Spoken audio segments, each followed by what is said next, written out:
Here's my quick take on the Philips Neopix 113 projector after spending some time with it.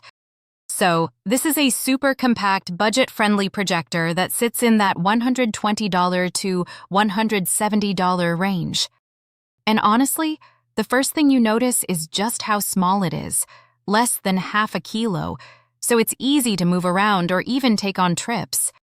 Picture quality is 720p, which is fine for casual viewing, but the real limitation is brightness. At around 100 ANSI lumens, you really need a dark room. In anything brighter, the image starts to look washed out pretty quickly. On the plus side, setup is simple.